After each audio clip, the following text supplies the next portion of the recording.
नाही अजित पवारांच्या बाबतीत असं मला समजलं की त्यांनी सांगितलं की आम्ही प्रफुल्ल पटेलाची 150 कोटीची प्रॉपर्टी जी दाऊदशी संबंधित होती ती परत केली। अजून काय पाहिजे? 150 करोड़ का प्रॉपर्टी क्लियर किया ना प्रफुल्ल पटेल का, ईडी ने जो जब्त किया था 150 करोड़ का, जो दाऊद के साथ निक्सस लगाया था, तो आपको मंत्री पद क्यों चाहिए? 150 करोड़ का दाऊद का प्रॉपर्टी आपको रिटर्न कर दिया। शिंदे गटाला एकच राज्यमंत्रीपद आणि काल नरेंद्र मोदी यांनी शपथ घेतली।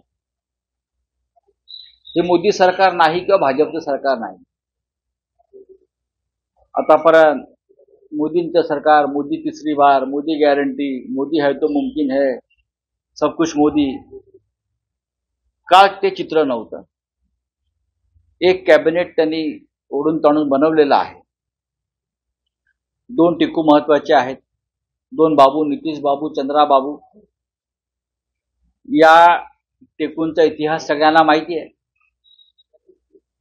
महाराष्ट्राचं म्हणाल तर महाराष्ट्राच्या वाट्याला काय आलं? पियुष गोयल मंत्री झाले, ते स्टॉक एक्सचेंजवाल्यांचे मंत्री आहेत, शेअर बाजारवाल्यांचे मंत्री आहेत, व्यापाऱ्यांचे मंत्री आहेत। बाकी आता अजित पवारांच्या वाट्याला तर भोपळा आहे। आणि दुसरे जे आहेत नकली शिवसेना, त्यांच्या तोंडावरती एक राज्यमंत्रीपद फेकलेलं आहे। अर्थात आयुष्यभर जर कोणी गुलामीच करायचं ठरवलं असेल आणि या गुलामांना वापरून महाराष्ट्राचा स्वाभिमान, अभिमान हा पायदळी तुडवायचं ठरवलं असेल ईस्ट इंडिया कंपनी गुजरातने, तर हे तुडून घ्यायला तयार असतील। ते स्वतःला तुडून घेत आहेत, त्यांना काही मिळणार नाही। मी सांगतो, त्यांना मिळायचं असतं तर कालच मिळालं असतं। जतीनराम मांझी सारखे एकच खासदार असलेल्या पक्षांना कॅबिनेट पद दिलेलं आहे, बरोबर आहे। या नकली शिवसेनेचे तर 7 खासदार आहेत असं म्हणतात ना, किती आहेत? 8 कसे असतील? तुम्ही सुद्धा ईव्हीएम सारखं कीर्तिकरांसारखी जागा धापलीत का?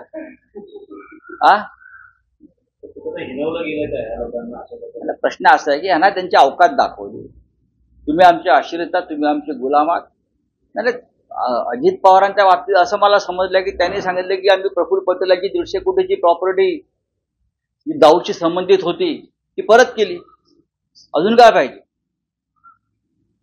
150 करोड़ का प्रॉपर्टी क्लियर किया ना प्रफुल्ल पटेल का, ईडी ने जो जब्त किया था 150 करोड़ का, जो दाऊद के साथ निक्सस लगाया था, तो आपको मंत्री पद क्यों चाहिए? 150 करोड़ का दाऊद का प्रॉपर्टी आपको रिटर्न कर दिया।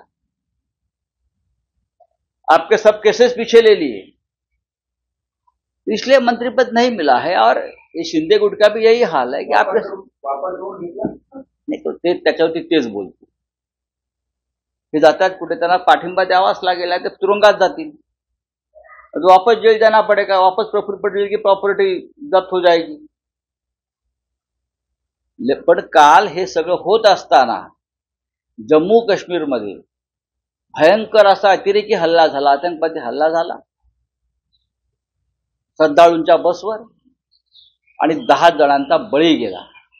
त्याच्यावरती अजूनपर्यंत नरेंद्र मोदी असतील, अमित शाह असतील, त्यांच्याकडनं काही संवेदना व्यक्त झालं तर मला दिसत नाही। निवडणूक काळामध्ये अमित शाह वारंवार सांगत होते आम्ही जम्मू काश्मीरवरती नियंत्रण मिळवलं, जम्मू काश्मीरमध्ये शांतता प्रस्थापित केली, अतिरेक्यांचा बिमोड केला। पण काल अतिरेक्यांनी दाखवून दिलं की दुर्दैव आहे की आम्ही अजून आहोत आणि सरकार नाकाम ठरलेलं आहे।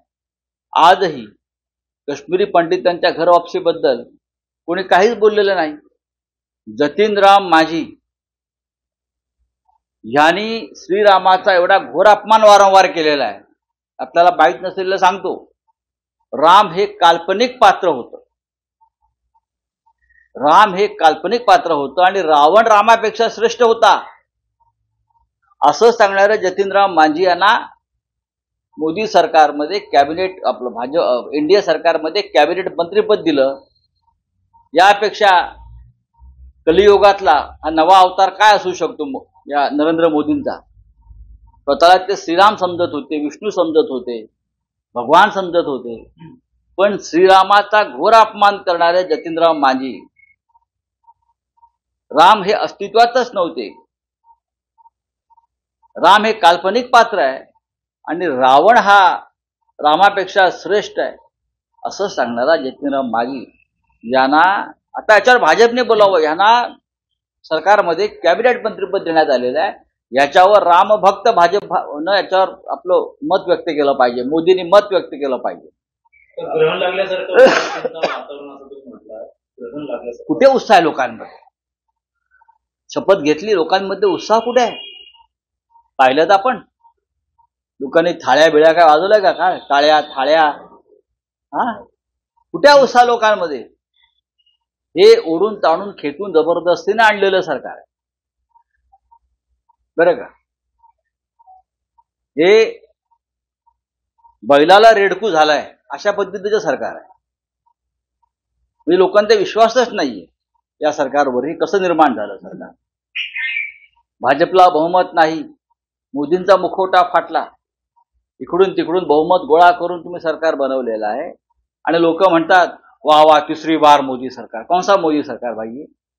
हा, चलो. मल्लिकार्जुन खरगे कालच्या उपस्थित होते. आपल्या पक्षप्रमुखांना सुद्धा पहा की मोदींचा लोकशाहीवरती विश्वास नाही.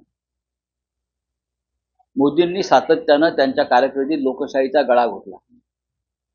मोदी प्रधानमंत्री असताना त्यांच्या दुसऱ्या टर्ममध्ये त्यांच्या डोळ्यासमोर 150 खासदारांचं निलंबन केलं संसदेतून. अशा हुकुमशाही प्रवृत्तीच्या व्यक्तीच्या शपथविधीला इंडियाने का जावं? मल्लिकार्जुन खरगे यांच्याकडे कॉन्स्टिट्यूशनल पोस्ट आहे, ते विरोधी पक्ष नेते आहेत म्हणून ते गेले आणि हा सामुदायिक निर्णय होता की खरगे साहेबांनी जावं आणि आम्ही त्या शपथविधीपासून दूर राहावं. बहिष्कारने कशा करता जायचं? ज्या शपथ घेतली लोकशाहीच्या माध्यमातून, पण त्यांनी 150 खासदारांना ज्या पद्धतीनं निलंबित केलं, कत्तल केली लोकशाहीची, अशा व्यक्तीच्या शपथविधीला आम्ही का जावं? हा साधा प्रश्न आमच्या समोर होता. तरीही देशाचं प्रधानमंत्री पद आहे, संविधानिक पदावर खरगे साहेब बसलेले आहेत, मल्लिकार्जुन खरगे, ते जाऊन आले. भागवत कराड असतील, नारायण राणे यांना देखील आता मोदीबरोबर डावण्यात आलं आणि लोकांना संधी देण्यात आली. बघा, भागवत कराड यांना कॅनडाचा हायकमिशनर म्हणून पाठवत आहेत आणि नारायण राणे यांना बहुतेक जोहान्सबर्गला पाठवत आहेत हायकमिशनर म्हणून. कुठेतरी व्यवस्था करतील ना? असं कसं काय? प्रत्येकाच्या गाडी घोड्याची, दाणा पाण्याची, चारा पाण्याची व्यवस्था या सरकारला करावी लागेल, अनेकांना करावी लागेल अशी व्यवस्था. बघू आता. सर, लोकसभा चुनाव से पहले कांग्रेस द्वारा जो कई गारंटियां दी गई हैं, अब कर्नाटक में जो कांग्रेस है उसे कहने की मुसीबत का सामना करना पड़ रहा है कि दफ्तर के बाहर महिलाओं की लाइन लगी है गारंटी देने. ठीक है, अगर कांग्रेस पार्टी की कर्नाटक की सरकार ने गारंटी दी है, अगर ये कहा है कि हमारे केंद्र में सरकार आने के बाद हम फलाना फलाना करेंगे, तो ये हमारी जिम्मेदारी. देश विदेशातील प्रत्येक घडामोडींचे लाईव्ह अपडेट मिळवण्यासाठी आता साम टीव्हीच्या सर्व सोशल मीडिया प्लॅटफॉर्मला लाईक, फॉलो आणि सबस्क्राईब करा. तसंच सर्व नोटिफिकेशनसाठी बेल आयकॉन प्रेस करायला विसरू नका.